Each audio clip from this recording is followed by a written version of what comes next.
Aquí estamos en el segundo episodio de la segunda temporada de nuestro podcast Magia Estudio te habla. Y puede que estés diciendo, pero es que has fallado la semana pasada a nuestro encuentro. Y tienes toda la razón, he fallado. También por un buen motivo, y es que el jueves nos fuimos a Magialdia, tuvimos ahí el fin de semana, jueves, viernes, sábado y domingo.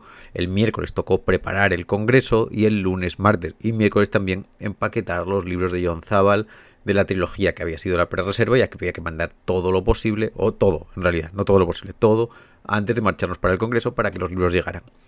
Y eso ya te lleva todo el tiempo de cabeza, manos y corazón, pero culminó todo muy bien. Nos lo pasamos muy bien en Magialdia, los libros parece que llegaron prácticamente todos, como siempre, que se mandan 100 y pico libros de una sentada. Las mensajerías te juegan alguna mala pasada y estamos viendo los últimos coletazos de un par de cositas, pero vamos, teniendo en cuenta el movidote de libros que se mandó, se puede decir que esto fue todo un éxito. Y Magialdia, una experiencia como siempre fantástica. Me debo todavía mismo horas de sueño, que intentaré recuperar lo antes posible, pero es que también es verdad que mañana mi querido Hugo Maximiliano, experto en magia, y yo nos vamos a Tenerife a hacer ahí conferencia y show, así que vamos a tener magia por un tubo estos días. Te hablaré también más a fondo de algunos de los eventos de Magialdia, porque es verdad que en un par de las cosas que se presentaron estuvimos presentes. Uno fue la presentación del documental El Asombro de Laura Guerrica Echevarría, que hablaré con ella, haremos un podcast juntos seguramente, y fue una cosa para mí de todos modos súper emocionante. Fue muchísimo tiempo de trabajo, se vean ahí mis manitos hacer magia en primer plano a pantalla gigante, que me tenía nerviosísimo. Bueno, ya sabes cómo son estas cosas que a uno le ponen cardíaco, le hace muy feliz, se emociona de estar con los amigos, y fue una experiencia de estas únicas y absolutas. Y ahí hicimos la presentación en el congreso y luego la proyección, y además el domingo acompañé a Ramón Mairata a tener una conversación, que bueno, la conversación yo le he dado un poco de pie, y Ramón, que es el jefe de todos los jefes, encargado de reconducirlo todo, hablando de su libro La belleza en la magia.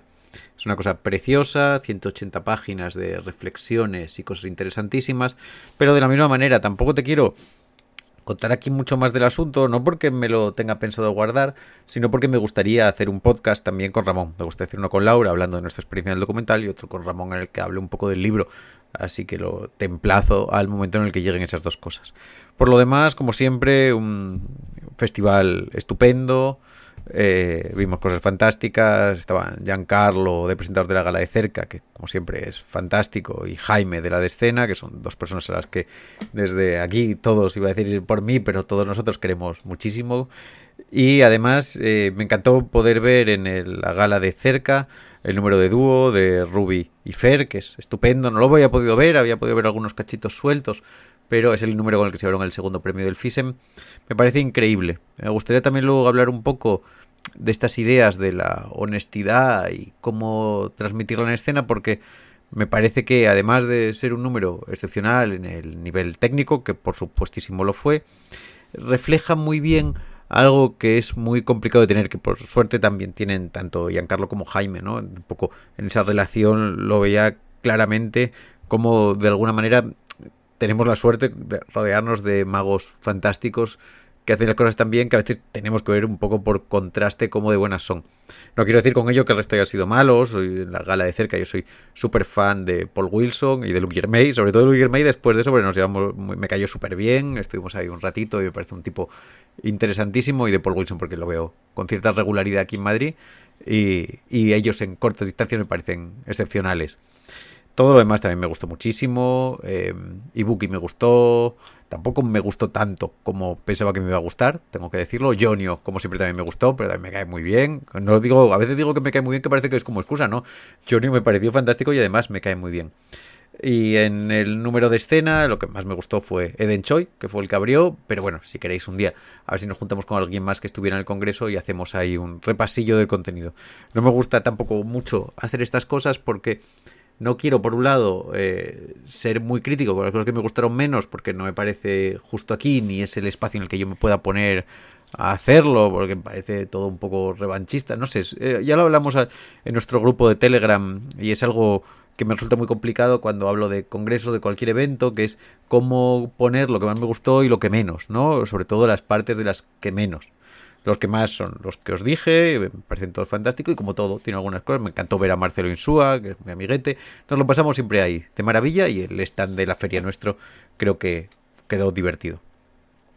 En la cosa de eventos, déjame también un poco seguir tirando, porque eso es lo que respecta a Magia al Día, y hablaremos ya de esas cosas, y si hay algún tema que te gustaría que tratas aquí, sobre los números o cualquier cosa. Ah, por cierto, me encantó también ver a mucha de la gente con la que hablo a través del Telegram o a través de esto, o que nos escuchamos, puede saludarnos, echar un ratín. Lo peor, para mí siempre, siempre, siempre de los congresos, es no poder echar más ratos, porque a mí lo que me gustaría sería pasar de todo, sentarnos en una mesa, tomarnos un café ahora, otro después, hacer unas magias y poner sobre el directo todas las charlas pendientes que quedan en el año. Pero bueno, otra forma de verlo también es que queda pendiente que nos volvemos a juntar. O también algo que a mí me gustaría mucho es hacerme algunas visitillas por ahí para compartir magia en las respectivas ciudades, porque el nivel que tenemos aquí es fantástico y la gente es de buena que no cabe en sí misma. Tenemos mucha, mucha suerte.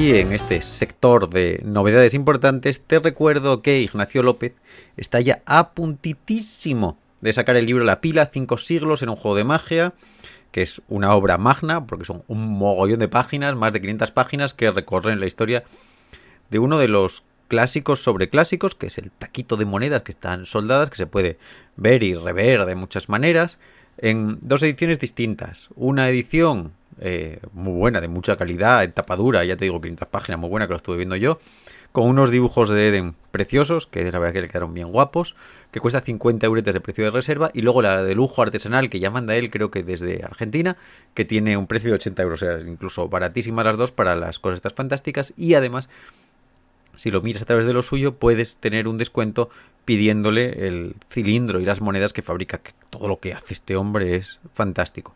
Yo soy, como ya lo dije anteriormente, mega fan de estos libros monográficos y en esta cosa tan fantástica tenemos la suerte de que Ignacio ha tenido a bien grabarnos un corte, ¿viste? Ya hablo como la gente radiofónica, un corte para nuestro programa, en el que repasa con una grandísima sabiduría y una forma fantástica de explicarse, que digo, yo quiero tenerlo siempre aquí en el podcast, este tipo de cosas suyas sobre el tema que le apetezca contar, pero esta vez nos cuenta cositas súper interesantes del cilindro y las monedas, del stack. No sé qué es lo más importante, si creo que son las monedas más importantes que el cilindro, es la pila, lo que nos importa es la pila.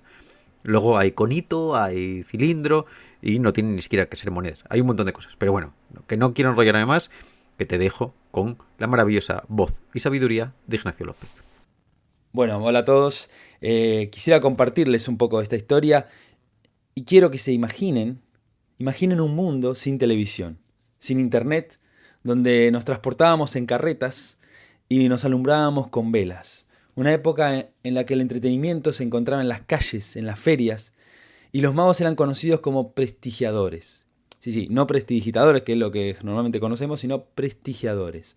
La palabra que proviene del latín y que significa embaucadores, es decir, personas que engañaban al público con sus juegos de manos para pedirles dinero o para distraerlos mientras alguien más se los quitaba.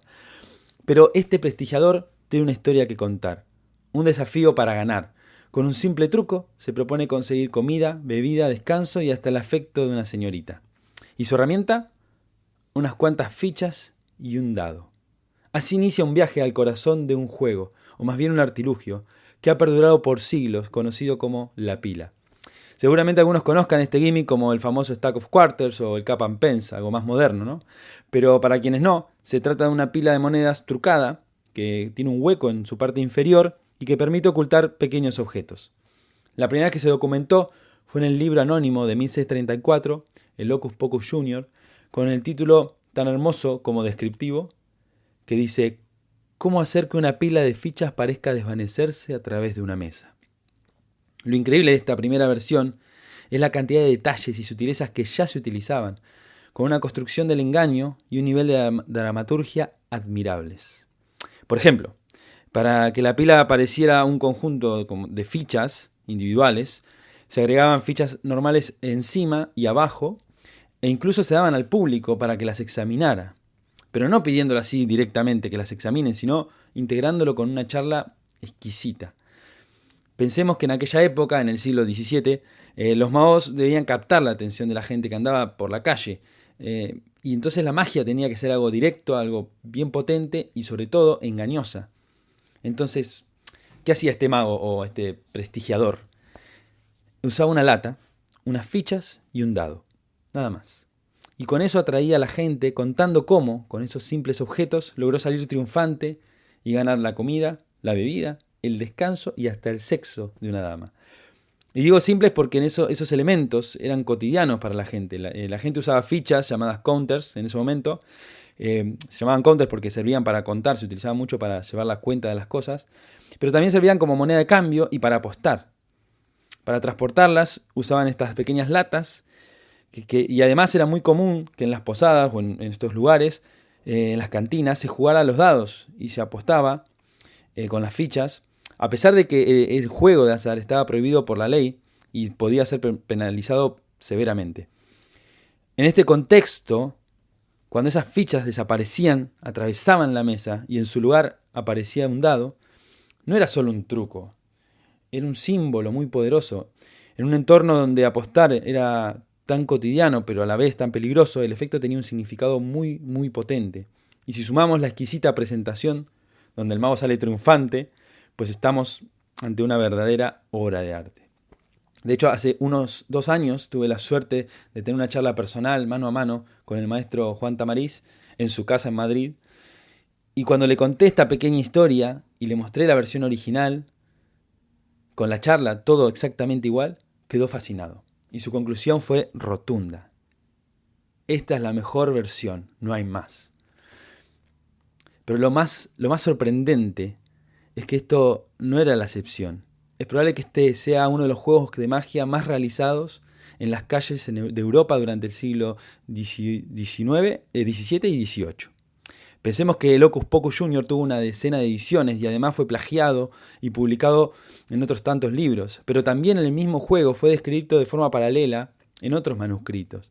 Hay al menos 3 manuscritos antiguos con una descripción muy similar a esta rutina, pero con diferencias que nos permiten entender mejor cómo se hacía la magia en aquella época. Para dar un pequeño ejemplo, hay un manuscrito que se llama Sloan 424, de origen italiano, con un alto nivel de detalle en las descripciones y una precisión de las sutilezas técnicas increíble. El prestigiador le pide al espectador que él mismo cubra la pila lentamente con la lata para que no se caigan las fichas. Una estrategia que hasta hoy sería digna de admiración. Y no es que estas ideas eran adelantadas a la época, no, eran la regla. Ya en los inicios de nuestro arte, la creatividad, el nivel de engaño y la construcción eran muy elevados, quizá intuitivos, pero basados en el mejor método, la prueba y el error. Estos magos callejeros se enfrentaban al contexto más duro, con el estigma de ser embaucadores antes que artistas, y sin embargo, lograban captar la atención y maravillar a los transeúntes que, admirados, se acercaban a verles. Esto es solo una punta del iceberg de lo que descubrirán en mi libro. Porque, como me dijo una vez uno de mis maestros, el genial Gaby Pareras, en un juego de magia se esconde toda la magia.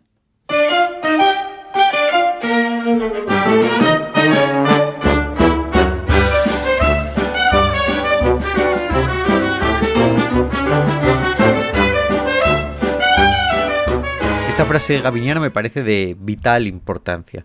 Y como ocurre con muchas de las frases lapidarias, es mucho más compleja de lo que puede parecer en primer término, y si nos detenemos un poco a verla, también de la misma forma que cualquier juego de magia contiene toda la magia, esta frase contiene a su vez toda la magia en sí. Ya ves, podemos entrar en ese agujero de gusano dando vueltas en una espiral infinita hacia adentro, pero tampoco es para nada la intención.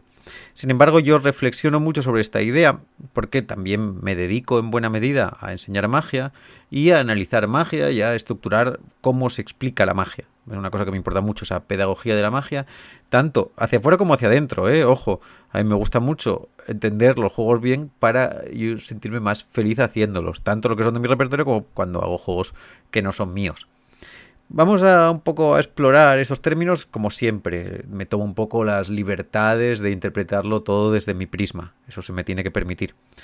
En el primer sentido podemos ver de esta frase el aspecto en el que incide Ignacio con la pila, ¿no? Que cualquier juego de magia es una evolución prácticamente darwiniana de toda la historia del arte del ilusionismo. De tal manera que si cogemos un juego como puede ser La Pila, las versiones que estamos viendo ahora son un reflejo exacto del tiempo en el que estamos, y si empezamos a tirar hacia atrás en un trabajo monográfico como el de Ignacio, o simplemente como me gusta hacer por ejemplo en otros juegos, en el Agua y Aceite, ¿no? Empezar a ir tirando versiones hacia atrás hasta llegar a Marlo o incluso un poco a las separaciones de colores anteriores, aunque a mí me gusta poner el inicio de esto en Marlo, se puede entender muy bien cómo evoluciona la magia, cómo nos acercamos a las nuevas técnicas, cómo nos acercamos a las nuevas sensibilidades, cómo se pasa de la estructura de 2 fases a 3 fases. Por un poco de ejemplo el Agua y Aceite, ¿no? Porque me parece que es un ejemplo fantástico en el que, aunque bien hay separaciones de colores previas a Marlo, el Encardician, ahora estoy improvisándolo un poco, no tengo bibliografía delante, así que lo estoy haciendo un poco de cabeza. Marlo Encardician establece las premisas fundamentales para que el agua y aceite ocurra de una determinada manera, ¿no? Que es que sea repetido, que haya la premisa del agua y el aceite y que las mezclas sean de una en una. Si no me equivoco, que estoy hablando yo muy de memoria. Y se establece cómo es el sentido del momento, ¿no? Se está empezando a buscar una magia en ese momento muy limpia, muy clara, también ya un poco destinada a la estructura doméstica, al mago aficionado, que le gusta también el puzzle, que no necesita simplemente un juego que sea entretenido por ser entretenido, sino ya busca el retruécano en el método, en el efecto y esa originalidad. Y Marlo descubre esa cosa, son los años 30, si no me equivoco, y pone ahí esa clave. Poco después llega Vernon, bueno, hay muchas más variantes, Walter Gibson tiene variantes puras sin cartas extra, por ahí hay alguna más, ahora que ya te digo, me está pillando un poco en esto porque no lo tengo yo muy claro ahí en banda, pero luego, por ejemplo, vemos cómo justo después de Marlo, que tiene esa incidencia en la creación del original, nos llega Vernon, que se preocupa mucho de los expedientes de claridad y de limpieza, e introduce la idea del abanico, con lo cual ya vemos esa sensibilidad vernoniana, un poco diferente a la de Marlo, en la que las condiciones externas y estéticas empiezan a ser más importantes. De ahí pasamos, siguiendo la línea tradicional, aunque ya te digo, podemos ir por muchos lados, a las de Channing Pollock y Fred Capps, de las que salen la de Ascanio y después la de Tamariz. Pero un poco sin irme a ese estudio histórico del agua y aceite, que lo podemos hacer algún día, se pueden ver también cosas fantásticas, porque ver las versiones de Marlo y de Vernon, sobre todo las de Vernon, que no tienen cartas extra, es muy ingenioso, porque todavía la cuenta Emsley no está popularizada. Entonces las representaciones de esos momentos, los que realmente lo que tiene está solventadísimo con una Emsley o una Jordan, lo tienen que resolver de otra manera. De esa forma, nosotros podemos entender cómo las soluciones van creando los marcos para que aparezcan nuevas técnicas. En el momento en el que la magia de cerca empieza a necesitar esa cosa de paquetitos, es lógico que surja algo como la Emsley. Y de esa forma, si nosotros aprendemos a estudiar un juego pensando en qué momento se publicó, qué técnicas tiene, cuáles son los autores y cuál es la zona, nos permite un registro arqueológico interesantísimo de la historia de la magia. De tal manera que ver cualquier juego y empezar a estudiar comparativamente sin pensar de una forma estúpida y simplona que una versión es mejor que la otra, hombre, por supuesto nos habrá jodido, aunque diga aquí un taco que no debería decirlo, nos va a ser mejor las versiones de Ascanio y las de Tamariz, que fuera de porque ellos sean unos enormes maestros, pues ya tienen el culebreo, que es una técnica óptima para ocultar una carta extra. Ya tenemos la Emsley, nos ha llegado el volteo angular de Capps, la evolución técnica ha aumentado mucho, el entendimiento del tapete como espacio escénico ha mejorado muchísimo y la magia de cerca ha evolucionado mucho en muchos aspectos. Pero eso no quita valor a las anteriores porque es este sistema escalonado y de esa misma manera el agua y aceite, en tanto agua y aceite, no solamente esta versión en concreto de agua y aceite, contiene todo el estudio de la magia, un estudio del tiempo. Yo soy mega fan de estudiar los juegos de esa manera porque me gusta muchísimo entender o hacer todo lo posible por entender la magia del momento, qué supone un juego en un determinado momento particular y enamorarme de cosas que ahora, claro, que igual damos por obsoletas, pero que en ese momento no lo eran tanto, y verlas en la importancia que tienen y reaplicármelas, si fuera necesario, al momento actual. Eso es, en la parte historiográfica es fundamental y para mí es clave porque además nos va a enriquecer, nos va a ayudar a ver mejores versiones, nos va a ayudar también a querer más la magia porque no todo consiste en ver cuál es la mejor versión del agua y el aceite, porque si se desmezclan esas cartas, es la mejor, si te lo pasas bien. Esto es una de esas cosas que hay que dejar de discutir. La versión con la que mejor te lo pasas y más le gusta a tu público y más disfrutas tú es la mejor, porque todas se van a separar las cartas y en casi todas lo van a hacer satisfactoriamente. Las 6 malas, igual de una, te digo, esa no, esa es muy mala. Pero fuera de las malas, dentro de lo bueno, lo mejor, como lo de Ali G. Sea como sea eso, que ahí queda. Y luego, de otra determinada manera, y esto me lleva un poco en esta reflexión a algo que me pasó en Magialdia. Mira qué cosas tiene la vida. El viernes por la noche y el sábado por la noche tuve dos experiencias de aprendizaje profundas. El viernes fue con Pedro Bryce y con Hugo. Estaba por ahí también Víctor y luego se acercó alguna gente más.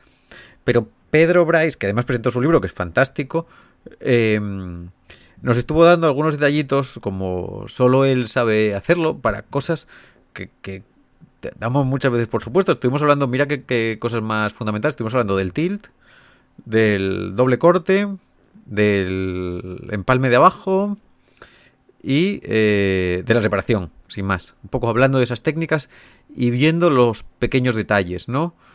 Y al final muchas veces decimos, como es que esto ya de la tecniquita, a mí lo que me importa es comunicar con el público y esto, y a mí claro que lo que me importa es comunicar con el público. Pero también eso para mí es comunicación con el público, ¿no? Una técnica cualquiera contiene todo el conocimiento técnico. Y todo el conocimiento técnico, en este caso ya para no volver a repetirme lo de antes, no a nivel histórico, sino a nivel personal. No toda mi conocimiento de cobertura técnico, de pensamiento, está en esa separación. En ver dónde están los puntos de presión, cuáles son las claves, cómo se puede mejorar, cuál es lo que se puede criticar, por dónde podemos cambiar. Ver también un poco cómo cada uno de nosotros, porque Hugo es fantástico técnicamente, llega, yo no soy tanto como Pedro y como Hugo, llegan a soluciones distintas que a veces son válidas, pero a veces de repente otro tiene un puntito un poco mejor que te lo mejora, o lo mismo en el empalme de abajo, o en ese tipo de cosas.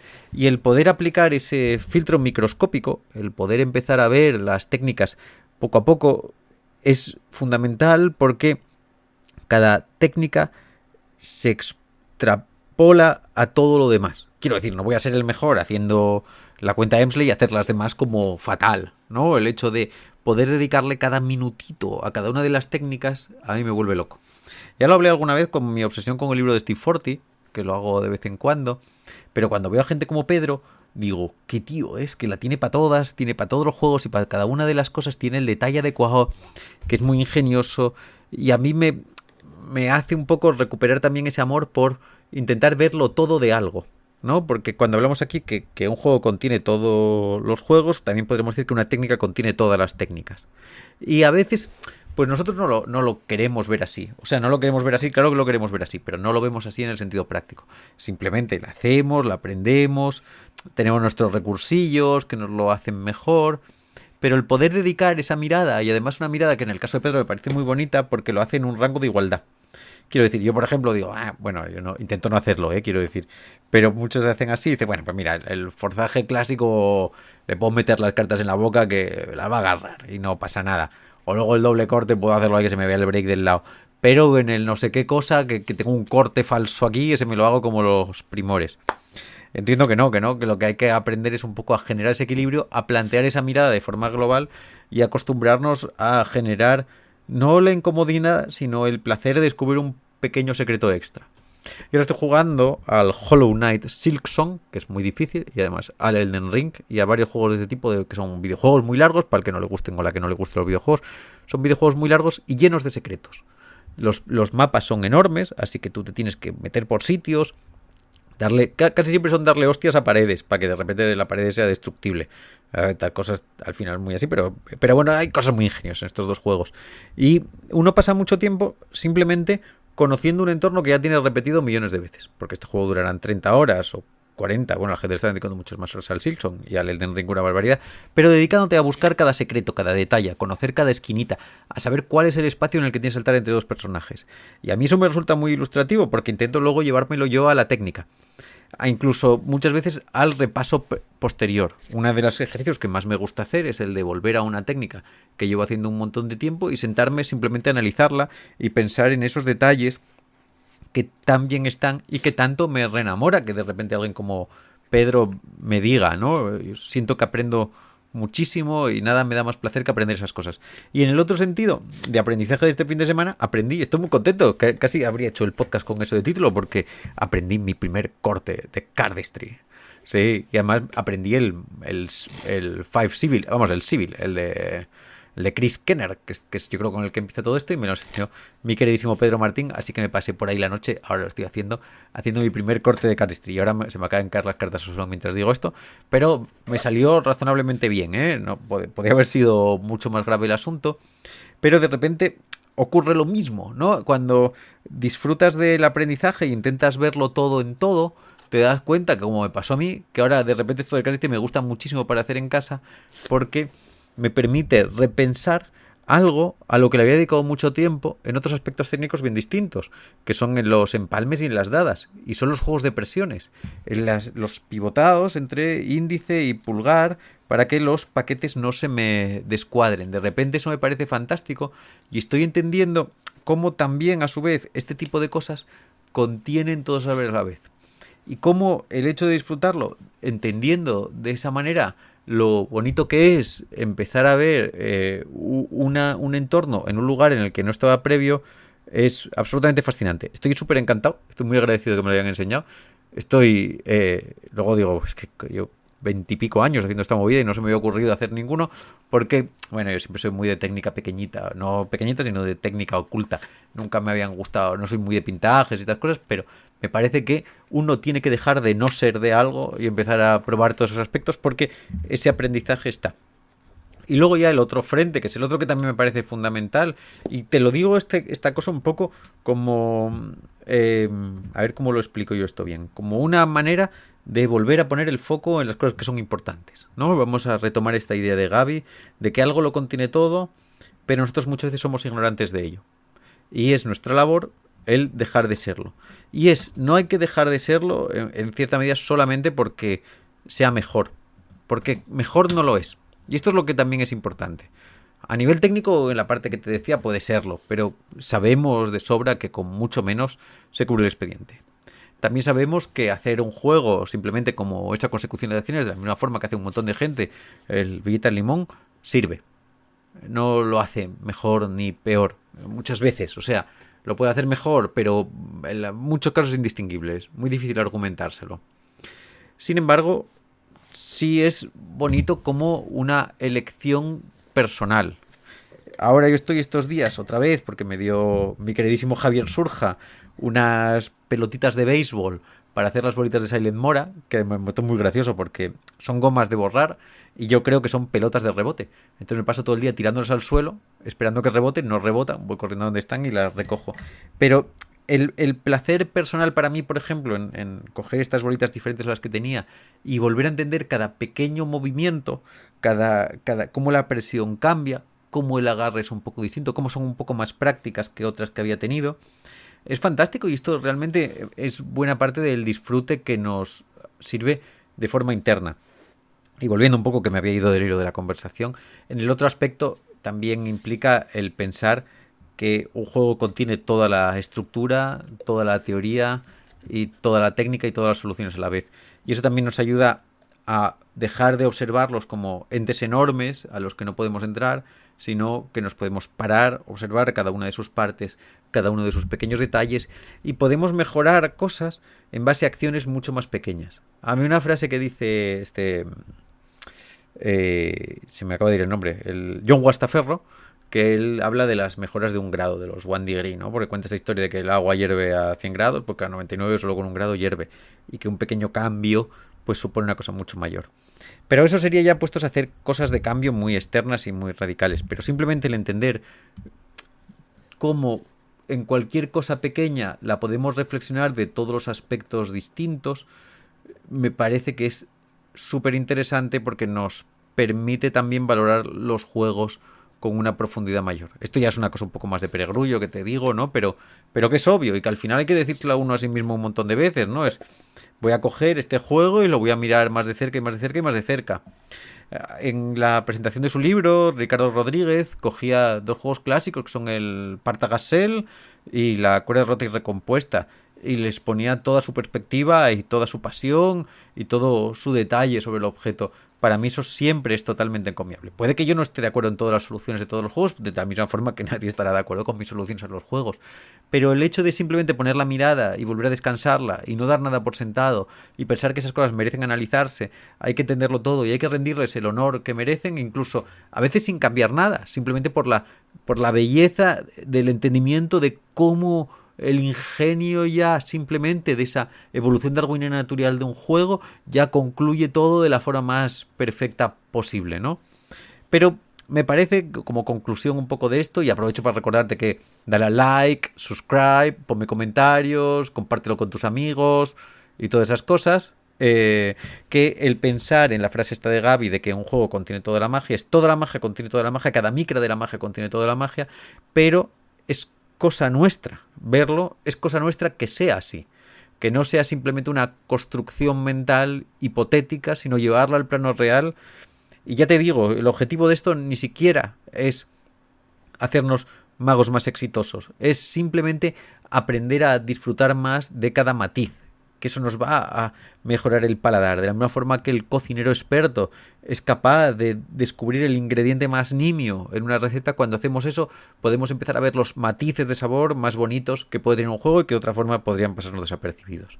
Y con todo eso te tengo que dejar, que me tengo que ir, que tengo que dar una clase, me tengo que terminar de preparar la maleta porque nos vamos mañana a Canarias, que me hace una ilusión bárbara. Y con todo esto nos vemos la semana que viene.